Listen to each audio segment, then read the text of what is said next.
नमस्कार दोस्तों, defence news Hindi में आपका स्वागत है। आज की मुख्य खबरें। रक्षा मंत्रालय ने बीडीएल के साथ अनुबंध पर हस्ताक्षर किए।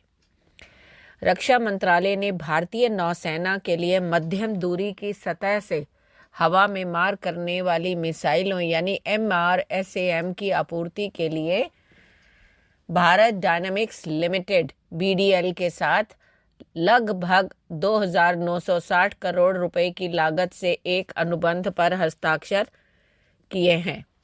16 जनवरी 2025 को नई दिल्ली में रक्षा सचिव श्री राजेश कुमार सिंह की उपस्थिति में MOD और BDL के अधिकारियों द्वारा अनुबंध पर हस्ताक्षर किए गए। MRSAM प्रणाली एक मानक फिट है जो कई भारतीय नौसेना जहाज़ों पर लगाई जाती है और इसे भविष्य में अधिग्रहण के लिए नियोजित अधिकांश प्लेटफॉर्मों पर फिट करने की योजना है। यह अनुबंध भारत की रक्षा क्षमताओं को मजबूत करने और उन्नत सैन्य प्रौद्योगिकी को स्वदेशी बनाने के चल रहे प्रयासों से एक महत्वपूर्ण मील का पत्थर है। अगला, भारत के इसरो ने अंतरिक्ष डॉकिंग मिशन को सफलतापूर्वक अंजाम दिया। भारत गुरुवार को अंतरिक्ष डॉकिंग हासिल करने वाला दुनिया का चौथा देश बन गया है। यह एक तकनीकी उपलब्धि है जो तेजी से बढ़ते $400 अरब के वैश्विक अंतरिक्ष बाजार में अपनी हिस्सेदारी बढ़ाने की इसकी महत्वाकांक्षा को रेखांकित करती है।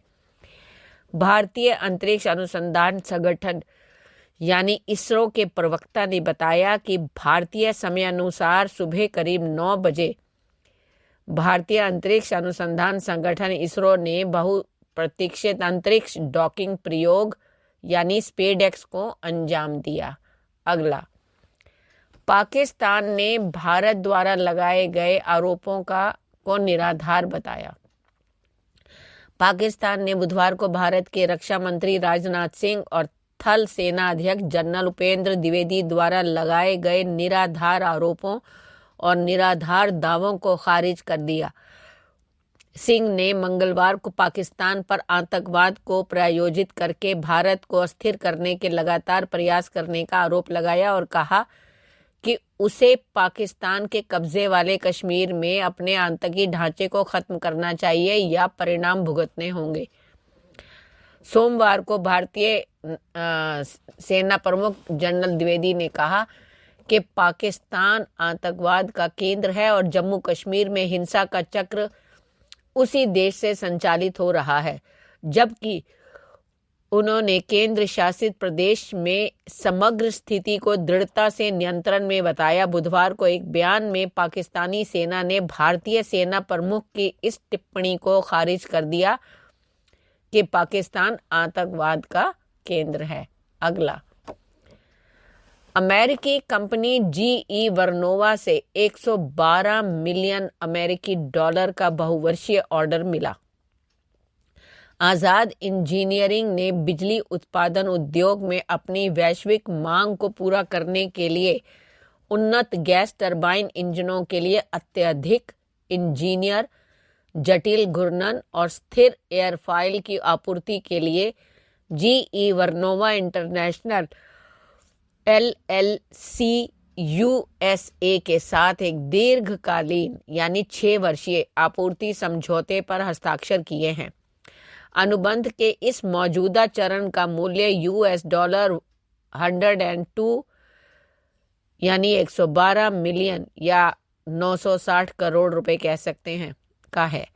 हैदराबाद स्थित यह कंपनी स्वच्छ ऊर्जा, एरोस्पेस, रक्षा, तेल और गैस तथा स्टैंड एलोन पावर सप्लाई जैसे उद्योगों के लिए सटीक फोर्ड और मशीनी घटकों के विनिर्माण में विशेषज्ञता रखती है तथा मूल उपकरण निर्माताओं की आवश्यकताओं को पूरा करती है। अगला, भारत में ड्रोन विनिर्माण के स्थानीयकरण को बढ़ावा देने के लिए ताइवान स्थित कुनवे के साथ ऑप्टिपस ने साझेदारी की। Optimus infra com limited Bharat के एक दूरसंचार और इलेक्ट्रॉनिक्स विनिर्माण समूह की पूर्ण स्वामित्व वाली सहायक company Optimus unmanned system private limited ने बुधवार को भारत में ड्रोन के अपने विस्तृत पोर्टफोलियो का निर्माण करने के लिए ताइवान स्थित ड्रोन विनिर्माण कंपनी कुनवे टेक्नोलॉजी के साथ अपनी साझेदारी की घोषणा की। OUS भारतीय बाजार के लिए चुने गए कुछ उत्पादों की बिक्री, विनिर्माण और स्थानीयकरण करेगी। साझेदारी केस टू केस आधार पर कुनवे के विस्तारित उत्पाद पोर्टफोलियो का पता लगाने के लिए भी खुली है। कंपनी ने एक विज्ञप्ति में कहा कि यह घोषणा महत्वपूर्ण है क्योंकि यह उस पृष्ठभूमि में आई है जब भारत सरकार ने 2025 को भारतीय रक्षा क्षेत्र के लिए सुधारों का वर्ष घोषित किया है। अगला, भारतीय सेना अभ्यास डेविल स्ट्राइक करेगी। एक प्रेस विज्ञप्ति में कहा गया कि भारतीय सशस्त्र बल 16 से 19 जनवरी तक अभ्यास डेविल स्ट्राइक का आयोजन करने जा रहे हैं, जो भारतीय सेना और भारतीय वायु सेना के शीर्ष हवाई सैनिकों का एक संयुक्त अभ्यास है। यह अभ्यास प्रशिक्षण क्षेत्रों और फायरिंग रेंज में होगा, जो महत्वपूर्ण अभ्यासों को प्रमाणित करेगा और चुनौतीपूर्ण वातावरण में परिचालन तत्परता को बढ़ाएगा। इस अभ्यास में विभिन्न विमानों पर जटिल हवाई संचालन शामिल है, जिसमें शत्रुतापूर्ण इलाकों में सेना और उपकरणों को शामिल करना शामिल है।